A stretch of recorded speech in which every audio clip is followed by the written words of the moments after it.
Hello students and welcome back to my channel.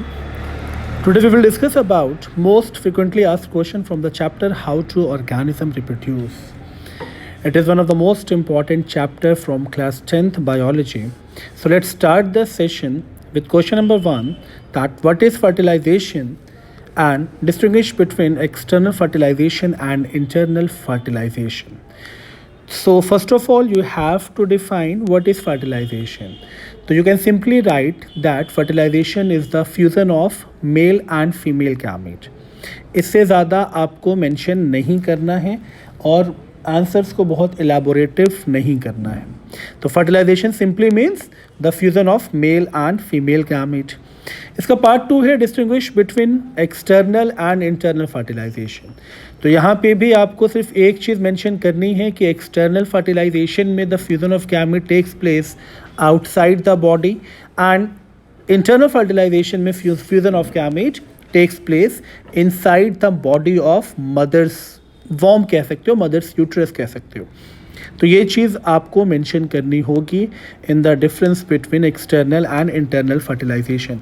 But one more point is to be added, like in external fertilization the chances of survival of progeny are very less because they are prone to their predators, and internal fertilization में chances of survival is very high or high because it is well nourished and protected inside the mother's body. Then इसका part B है what is the site of fertilization in human being.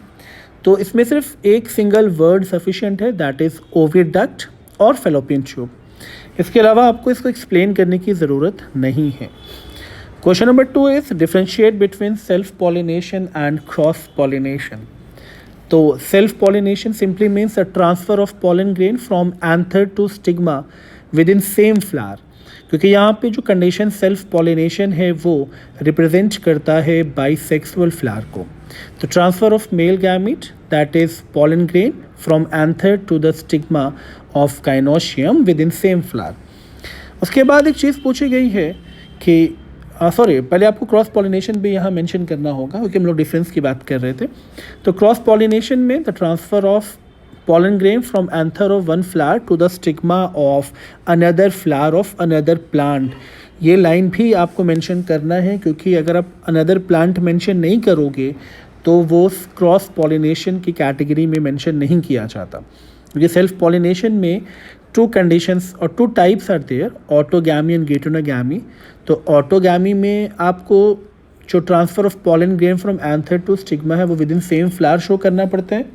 गेटोनोगैमी में transfer of pollen grain from anther of one flower to the stigma of another flower but of same plant. But in cross pollination plant भी differ होगा. Clear? तो ये चीज़ आपको mention करनी है. Then इसका सेकेंड पार्ट है describe double fertilization in plant. तो डबल फर्टिलाइजेशन को सिंपली आप ट्रिपल फ्यूजन के थ्रू मेंशन करोगे, that through the micropylar opening of the embryo sac 2 male gamete releases by the pollen grain. The first male gamete fuses with the egg cell in the embryo sac and that fusion leads to syngamy और fertilization. तो fertilization के बाद formation होगा zygote का. तो after first fusion zygote is form, then zygote rest पे चला जाएगा या डॉर्मेंट हो जाएगा. डॉर्मेंट क्यों होगा? क्योंकि अब सेकेंड फ्यूजन जो होगा वो एम्ब्रियो सैक के ही 2 पॉलर न्यूक्लियाई के बीच में होगा जिससे फॉर्मेशन होगा प्राइमरी एंडोस्पर्म न्यूक्लियस का. Now primary endosperm nucleus fuses with second male gamete. अभी सेकेंड मेल गैमेट बचा हुआ था, तो this is the fusion number 3 and fertilization number 2, hence it is known as double fertilization. Now question number 3 is name one sexually transmitted disease each caused due to bacterial infection and viral infection. तो पहले हम लोग bacterial infection को pick करेंगे. The bacterial infection disease is syphilis and syphilis is caused by treponema pallidum. Viral infection में you can simply mention AIDS which is caused by HIV virus, that is human immunodeficiency virus. And how can these be prevented? तो it can be prevented by normal sexual or responsible sexual behavior such as use of condoms during the sexual intercourse. Now question number 4 is In the human body, what is the role of seminal vesicle? Then second is prostate gland. तो seminal vesicle का role बहुत important है, आपको इसको बहुत अच्छे से mention करना है. The seminal vesicle gland secretes seminal plasma mainly. और अगर मैं seminal plasma की बात करूँ तो it contain number of substances like fructose, mositol, prostaglandin. No need to write all these components. You can simply write that the composition of seminal vesicle in the form of seminal plasma makes transport of sperm smooth, and it also nourishes the female egg during the zygote formation.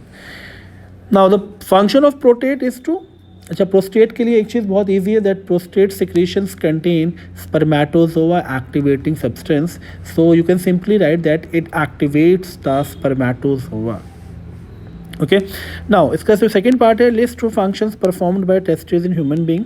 तो testis को एक heterocrine gland का ही form माना जाता है, क्योंकि it secretes male sex hormone testosterone as well as male sex cells, male gamete, which is known as sperm or semen. Okay, now question number 5 is illustrate the following with the help of suitable diagrams. तो मैंने दोनों diagrams को पहले से mention कर दिए.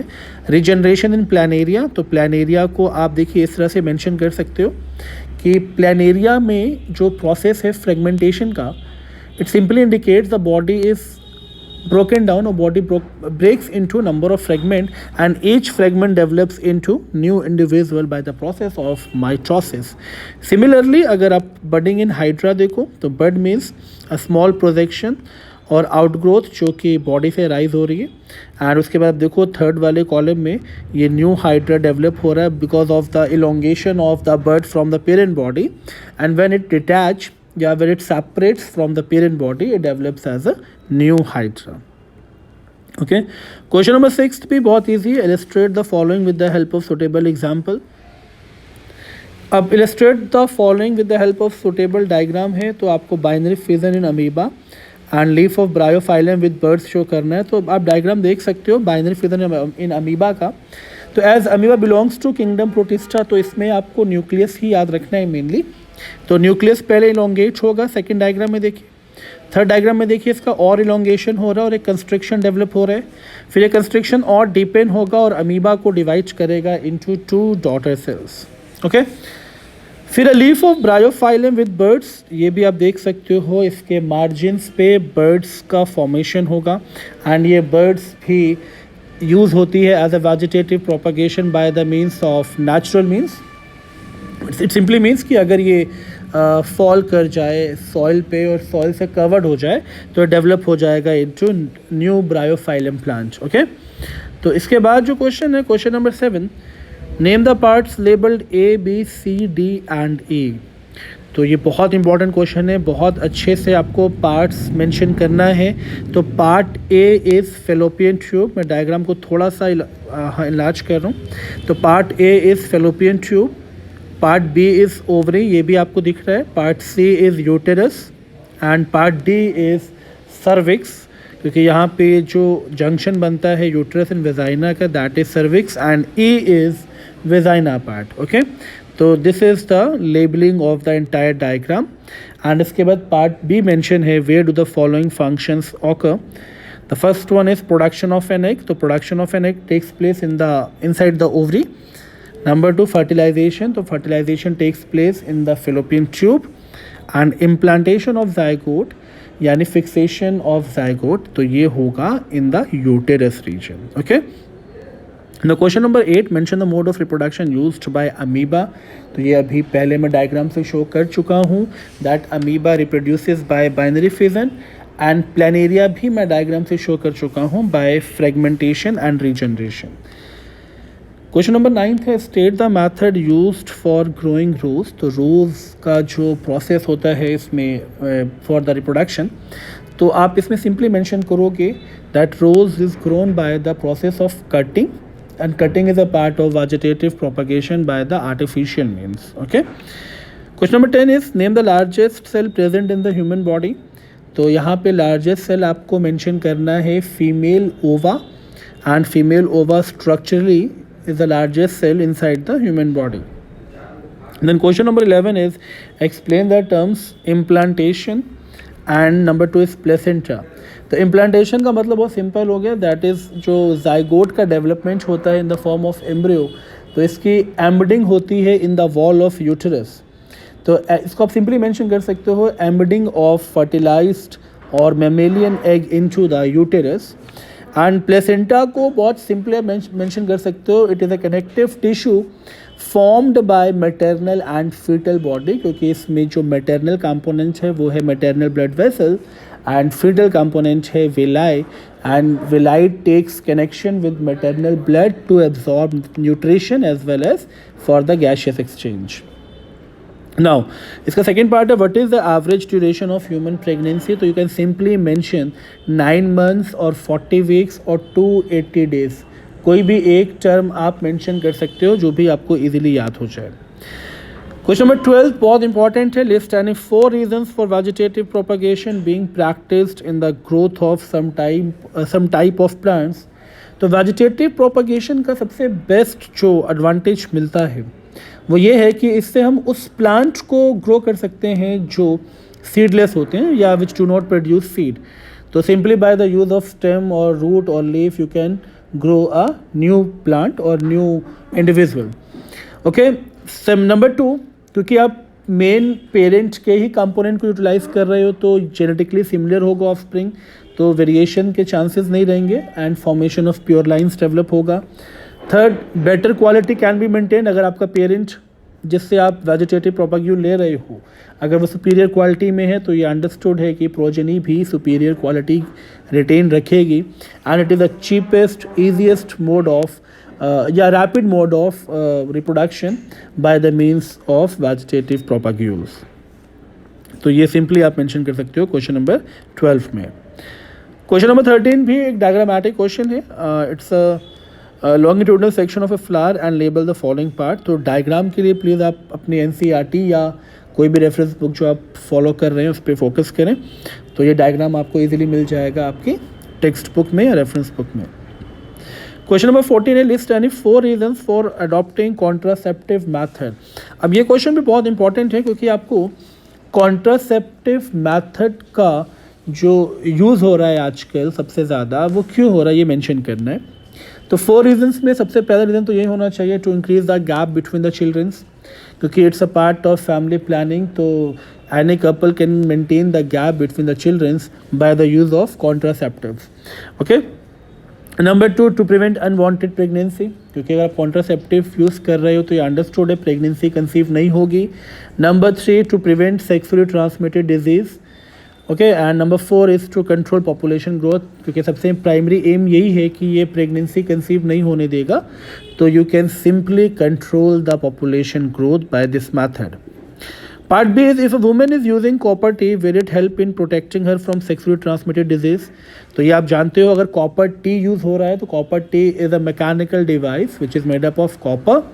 तो it only helps in, अगर आप कॉपर टी को इम्प्लांट कर, इट्स इम्प्लांटिंग डिवाइस, अगर आप कॉपर टी को इम्प्लांट कर रहे हो, प्लेस कर रहे हो इन द यूटेरस, तो ये सिर्फ जाइगोट का इम्प्लांटेशन रोकेगा, मतलब ये एम्ब्रियो की फॉर्म में जाइगोट को डेवलप नहीं होने देगा. बट ये सेक्सुअली ट्रांसमिटेड डिजीज़ को प्रोटेक्ट नहीं कर सकता क्योंकि पैसेज मिलेगा for the entry of sperm. तो डेफिनेटली जो कॉजेटिव एजेंट है वो फीमेल की बॉडी में एंटर करेगा. Question number 15 is explain the following method of contraception giving one example of each. तो एक एक मैथड हम लोग पिक करेंगे. The first one is barrier method. तो बैरियर मैथड को यूज़ इसीलिए किया जाता है, it prevents the entry of sperm into the female reproductive tract. And इसमें एग्जांपल हो गया आपका male and female condoms. Number 2, hormonal imbalance method. ये बहुत इंपॉर्टेंट है क्योंकि इसमें specific drugs are used by the female which stop the ovaries to release ovum, and it also reduces the sperm motility as well as ये enhance करता है spermicidal activity को. तो ये भी अंडरस्टूड है कि इसमें जितने भी हार्मोनल रिलेटेड पिल्स हैं इसका major function is to prevent और to stop the production of female gamete from the ovaries. Okay. तो इसमें आप एग्जांपल ले सकते हो माला डी, IPL अनवांटेड 72, सहेली.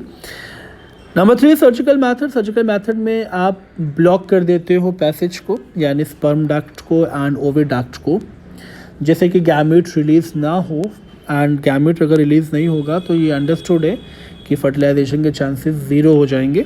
एंड इस मेथड में आप यूज़ करते हो ट्यूबेक्टोमी एंड वैसेक्टोमी। तो vasectomy for the male, tubectomy for the female.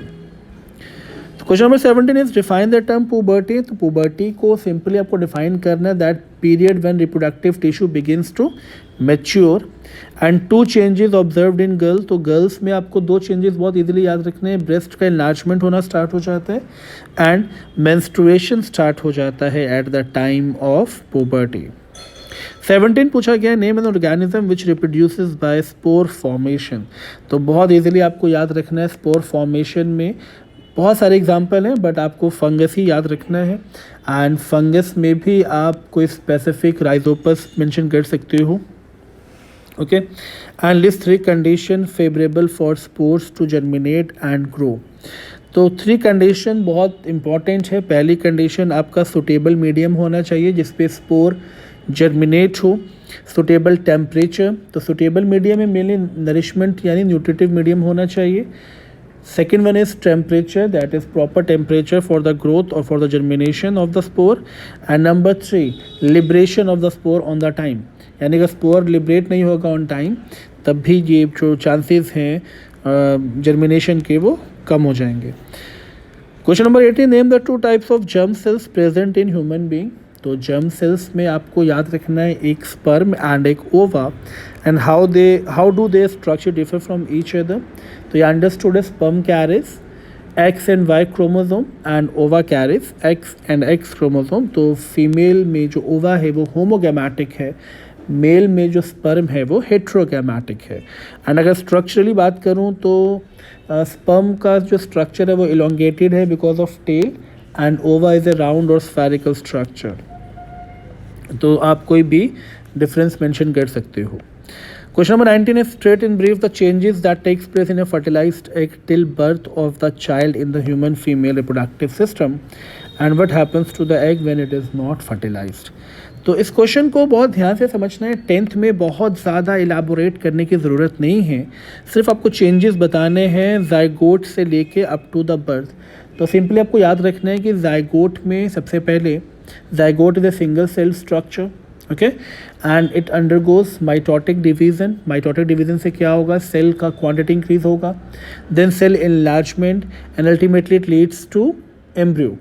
जैसे एम्ब्रियो का फॉर्मेशन होगा, then placenta develops and placenta nourishes the developing embryo, and finally at the time of parturition it delivers by the mother's body. तो ये आप छोटा सा brief explanation दोगे, आपको पूरा क्लेवेज, मोरुलेशन, ब्लास्टुलेशन बताने की ज़रूरत इसमें नहीं है। And what happens to the egg when it is not fertilised. तो बहुत सिंपली आपको मेंशन करना है कि if the egg is not fertilised then it get excreted out by the process of menstruation. क्योंकि अगर वो फर्टिलाइज्ड नहीं हुआ है तो ये in the form of menstrual cycle along with the endometrium released हो जाएगा from the vaginal opening. Question number 20 भी बहुत इंपॉर्टेंट है, effect of DNA कॉपिंग which is not perfectly accurate. अगर देखिए डीएनए कॉपिंग का मतलब हुआ कि पेरेंट के कैरेक्टर्स को प्रोजेनी में कॉपी करके एक्सप्रेशन देखना, ओके। तो अगर ये परफेक्टली एक्यूरेट नहीं है रिप्रोडक्शन प्रोसेस में तो ये भी आपको बहुत इजीली मेंशन करना है कि इससे वेरिएशन डेवलप होंगे, एंड वेरिएशन से बेटर चांसेस होंगे for survival, and it leads to evolution too. So this is all about this chapter. और अगर ये चैप्टर आपको, ये क्वेश्चंस आपको अच्छे लगे हों या समझ में आया हो तो प्लीज़ चैनल को लाइक करें, शेयर करें एंड सब्सक्राइब करें। Thank you so much.